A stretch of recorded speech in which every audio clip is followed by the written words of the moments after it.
Sir କ'ଣ ଶୁଣ ତମେ ଦିଟା ଗୁଣ୍ଡା ନ ହେଇ ଚୁଡ଼ି ପିନ୍ଧି ଘରେ ବସିବା କଥା। ସାରେ କ'ଣ କହୁଛନ୍ତି ଶୁଣିପାରିଲ ତ ଗୁଣ୍ଡା ମାନେ ଛୋଟିଆ ଆଉ ତମେ ମାନେ କ'ଣ ନା ଗୁଣ୍ଡା ଛୁଆ ହେଇଛ ଗୁଣ୍ଡାଗିରି କରୁଛନ୍ତି ତମ ରଙ୍ଗ ଛାଡ଼ିଯିବ ରହିଥା। ଆରେ ତମେ ମାନେ ଆମ ସାରଙ୍କ ସାଥିରେ ଏମିତି ବେଇମାନି କହିଲ କେମିତି? ସାର୍ କ'ଣ ଏଇଟା ହେଉଛି ରାଜା ଗୁଣ୍ଡା ଜୀବନର ପ୍ରଥମ ଅଧ୍ୟାୟ। ଆଚ୍ଛା ଆପଣ ଆପଣଙ୍କର ଆଡଭାନ୍ସ ଟଙ୍କା ଫେରେଇ ଦେଇ ଆମକୁ କ୍ଷମା କରିଦିଅନ୍ତୁ। ହଁ ସାର୍ ଆପଣ ଏମାନଙ୍କୁ କ୍ଷମା କରିଦିଅନ୍ତୁ।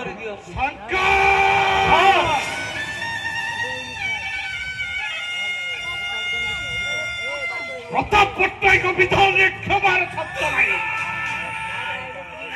ଯିଏ ତା ସହିତ ବେଇମାନି କରେ ମାନେ ସିଧା ଉପରକୁ ଯାଏ। ସାର୍ ଆପଣ ମୋତେ ବିଶ୍ୱାସ କରନ୍ତୁ ସାର୍ ମୁଁ ସତ କହୁଛି ସେ ଇନ୍ସପେକ୍ଟର ମହାତ ଗୁଳି କଲା ପରେ ତାକୁ ମର୍ଡର କରିବା ପାଇଁ ଚେଷ୍ଟା କରିଥିଲି କିନ୍ତୁ କହିଦେ